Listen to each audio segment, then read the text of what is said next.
Capital, Volume 1. This independent recording by Andrew S. Reitenberg is public domain, both in content and in audio. Chapter 27.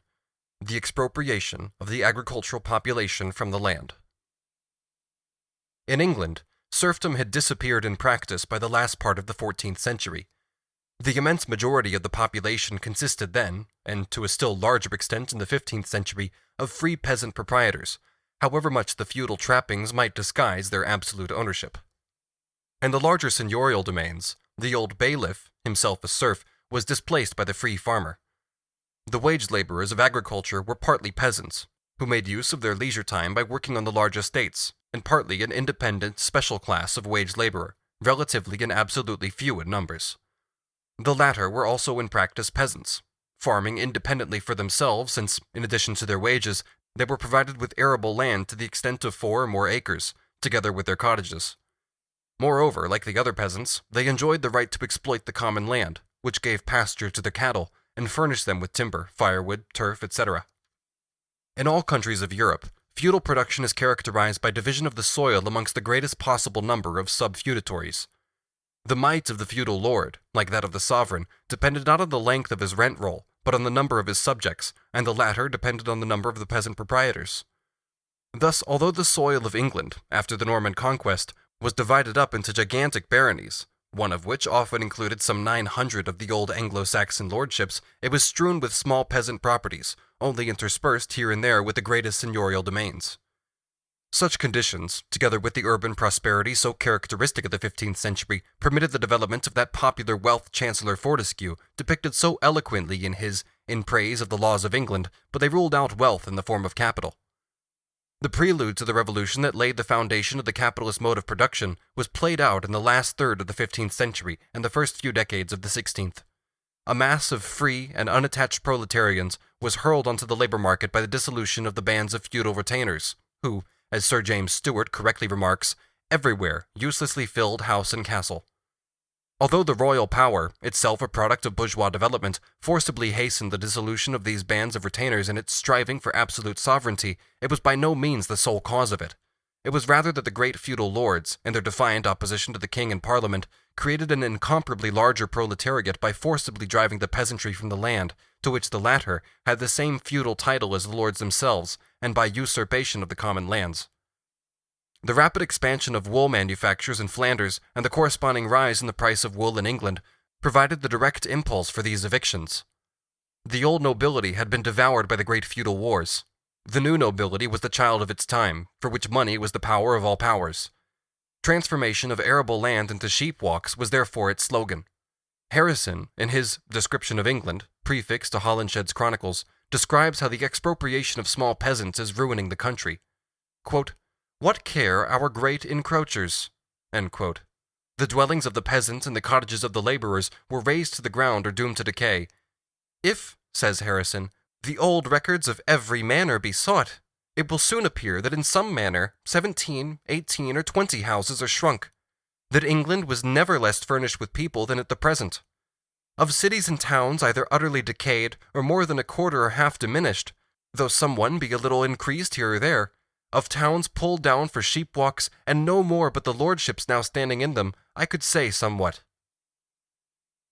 The complaints of these old chroniclers are always exaggerated, but they faithfully reflect the impression made on contemporaries by the revolution in the relations of production.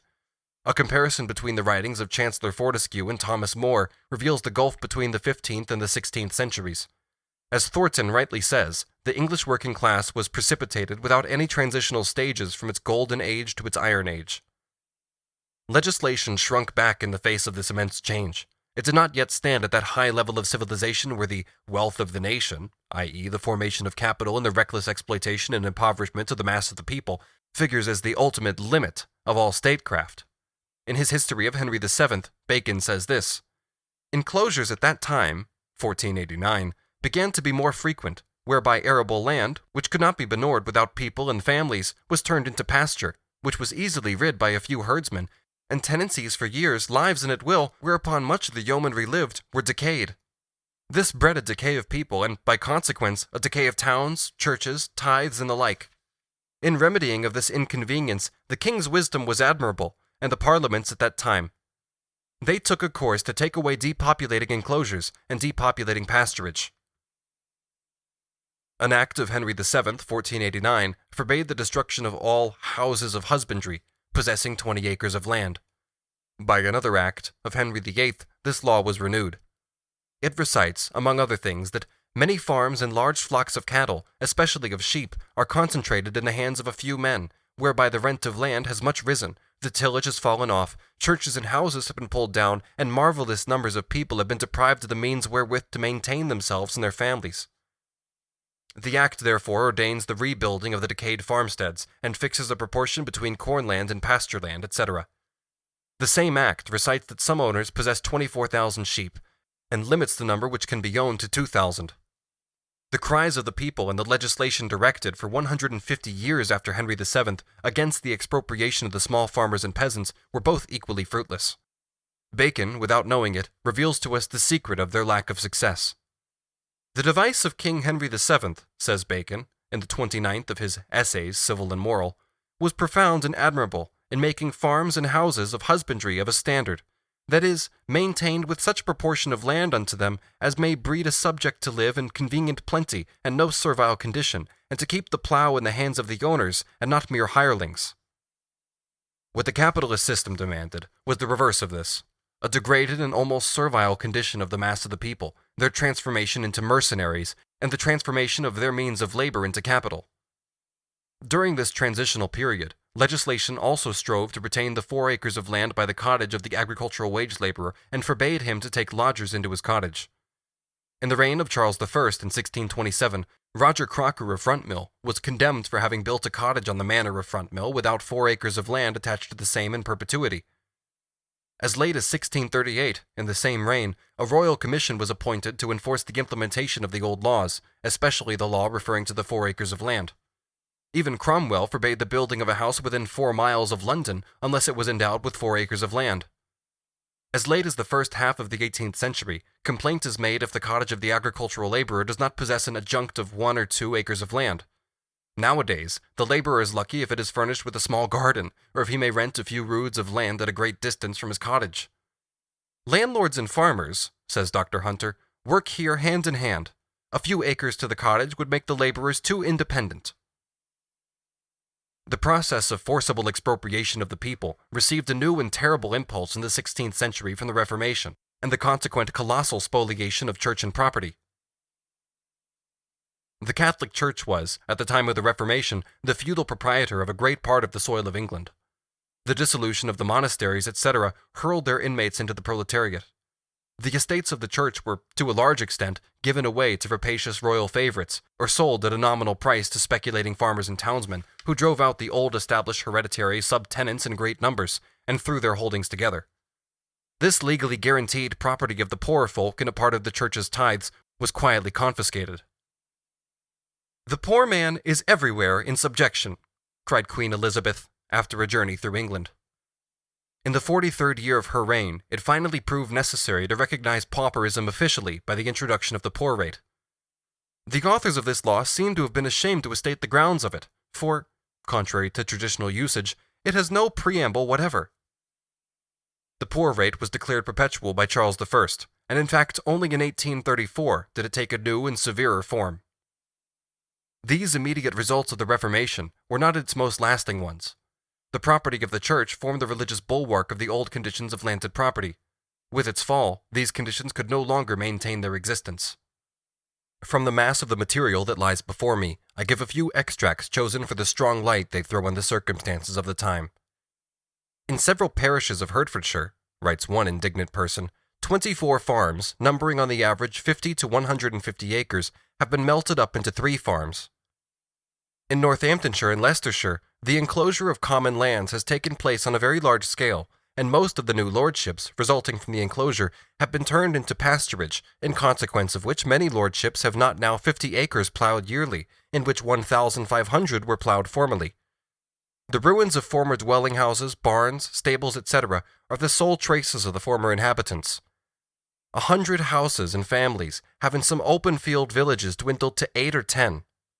The landholders in most parishes that have been enclosed only 15 or 20 years are very few in comparison of the numbers who occupied them in their open field state.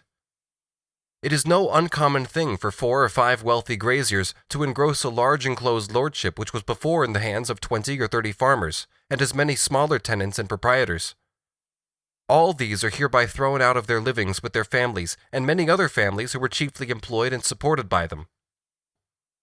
It was not only land that lay waste, but often also land that was still under cultivation, being cultivated either in common or held under a definite rent paid to the community that was annexed by the neighboring landowners under pretext of enclosure.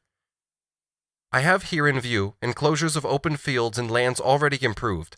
It is acknowledged by even the writers in defense of enclosures that these diminished villages increase the monopolies of farms, raise the prices of provisions, and produce depopulation. And even the enclosure of wastelands, as now carried on, bears hard on the poor, by depriving them of a part of their subsistence, and only goes towards increasing farms already too large. Dr. Price says, "When this land gets into the hands of a few great farmers, the consequence must be that the little farmers, previously described by him as a multitude of little proprietors and tenants, who maintain themselves and families by the produce of the ground they occupy by sheep kept up on a common, by poultry, hogs, etc., and who therefore have little occasion to purchase any of the means of subsistence, will be converted into a body of men who earn their subsistence by working for others, and who will be under a necessity of going to the market for all they want. There will perhaps be more labor, because there will be more compulsion to it. Towns and manufactures will increase, because more will be driven to them in quest of places and employment. This is the way in which the engrossing of farms actually operates, and this is the way in which, for many years, it has been actually operating in this kingdom." He sums up the effect of the enclosures in this way. "Upon the whole, the circumstances of the lower ranks of men are altered in almost every respect for the worse.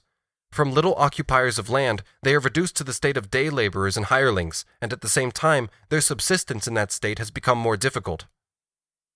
In fact, the usurpation of the common lands and the accompanying revolution in agriculture had such an acute effect on the agricultural laborers that, even according to Eden, their wages began to fall below the minimum between 1765 and 1780, and to be supplemented by official poor law relief. Their wages, he says, were not more than enough for the absolute necessaries of life." Let us hear for a moment a defender of enclosures and an opponent of Dr. Price. Quote, "Nor is it a consequence that there must be depopulation, because men are not seen wasting their labor in the open field. If by converting the little farmers into a body of men who must work for others, more labor is produced, it is an advantage which the nation, to which, of course, the people who have been converted do not belong, should wish for. The produce being greater when their joint labors are employed on one farm, there will be a surplus for manufacturers, and by these means manufactures, one of the mines of the nation, will increase, and in proportion to the quantity of corn produced." The stoical peace of mind with which the political economist regards the most shameless violation of the sacred rights of property and the grossest acts of violence against persons as soon as they are necessary in order to lay the foundations of the capitalist mode of production is shown by Sir F.M. Eden, who is, moreover, Tory and philanthropic in his political coloring. The whole series of thefts, outrages, and popular misery that accompanied the forcible expropriation of the people from the last third of the 15th to the end of the 18th century leads him merely to this comfortable concluding reflection. Quote, "The due proportion between arable land and pasture land had to be established. During the whole of the 14th and the greater part of the 15th century, there was 1 acre of pasture to 2, 3, and even 4 of arable land.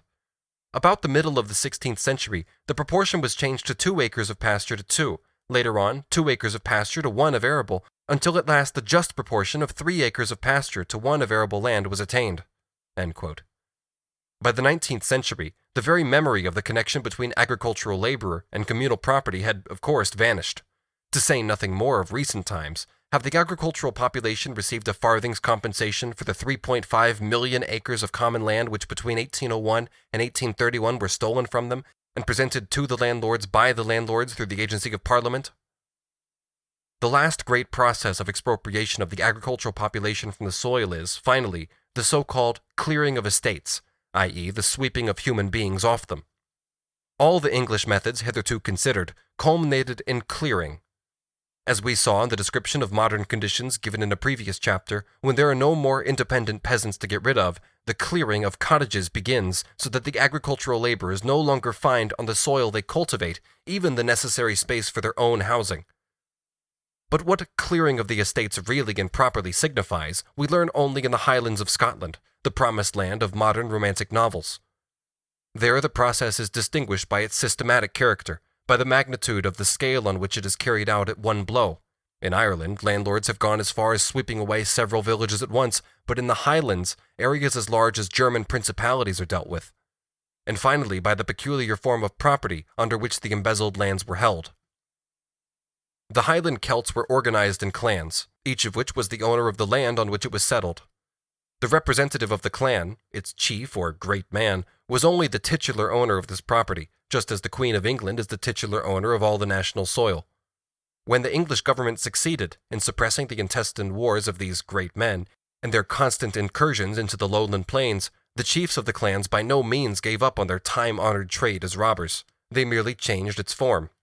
On their own authority, they transformed their nominal right to the land into a right of private property, and as this came up against resistance on the part of their clansmen, they resolved to drive them out openly and by force. A king of England might as well claim to drive his subjects into the sea, says Professor Newman. This revolution, which began in Scotland after the last rising of the followers of the Pretender, can be followed through its first phases in the writings of Sir James Stewart and James Anderson. In the 18th century, the Gaels were both driven from the land and forbidden to emigrate, with a view to driving them forcibly to Glasgow and other manufacturing towns. As an example of the method used in the 19th century, the clearings made by the Duchess of Sutherland will suffice here.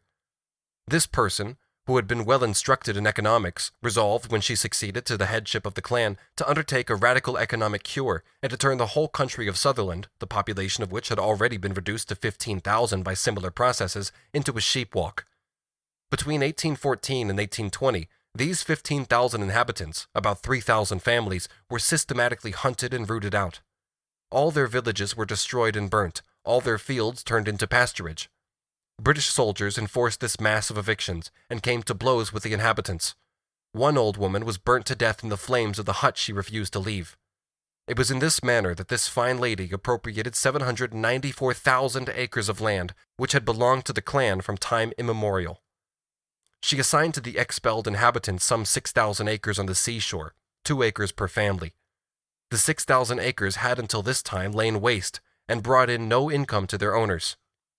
The Duchess, in the nobility of her heart, actually went so far as to let these wastelands at an average rent of 2 shillings 6 per acre to the clansmen, who for centuries had shed their blood for her family. She divided the whole of the stolen land of the clan into 29 huge sheep farms, each inhabited by a single family, for the most part imported English farm servants. By 1825, the 15,000 Gaels had already been replaced by 131,000 sheep. The remnants of the original inhabitants, who had been flung onto the seashore, tried to live by catching fish. They became amphibious, and lived, as an English writer says, half on land and half on water, and withal only half on both. But the splendid Gaels had now to suffer still more bitterly for their romantic mountain idolization of the great men of the clan. The smell of their fish rose to the noses of the great men. They scented some profit in it, and let the seashore to the big London fishmongers. For the second time, the Gaels were driven out. Finally, however, part of the sheep walks were turned into deer preserves. Everyone knows that there are no true forests in England. The deer in the parks of the great are demure domestic cattle, as fat as London aldermen. Scotland is therefore the last refuge of the noble passion. In the Highlands, reports Somers in 1848, new forests are springing up like mushrooms. Here, on one side of Gaelic, you have the new forest of Glenfeshie, and there, on the other, you have the new forest of Ardveriki. In the same line, you have the Black Mount, an immense waste also recently elected. From east to west, from the neighborhood of Aberdeen to the crags of Oban, you have now a continuous line of forests, while in other parts of the Highlands there are the new forests of Loch Arkaig, Glengarry, Glenmoriston, etc. Sheep were introduced into glens which had been the seats of communities of small farmers, and the latter were driven to seek subsistence on coarser, more sterile tracts of soil. Now deer are supplanting sheep, and these are once more dispossessing the small tenants who will necessarily be driven down upon still coarser land and to more grinding penury. Deer forests and the people cannot coexist. One or other of the two must yield. Let the forest be increased in number and extent during the next quarter of a century, as they have been in the last, and the Gaels will perish from their native soil. This movement among the Highland proprietors is with some a matter of ambition, with some love of sport, while others, of a more practical cast, follow the trade in deer with an eye solely to profit. For it is a fact that a mountain range laid out in a forest is in many cases more profitable to the proprietor than when led as a sheep walk. The huntsman who wants a deer forest limits his offers by no other calculation than the extent of his purse. Sufferings have been inflicted in the Highlands scarcely less severe than those occasioned by the policy of the Norman kings. Deer have received extended ranges, while men have been hunted within a narrower and still narrower circle. One after one, the liberties of the people have been cloven down, and the oppressions are daily on the increase. The clearance and dispersion of the people is pursued by the proprietors as a settled principle, as an agricultural necessity, just as trees and brushwood are cleared from the wastes of America or Australia, and the operation goes on in a quiet, business-like way, etc. The spoliation of the church's property, the fraudulent alienation of the state domains, the theft of the common lands, the usurpation of feudal and clan property and its transformations into modern private property under circumstances of ruthless terrorism, all these things were just so many idyllic methods of primitive accumulation.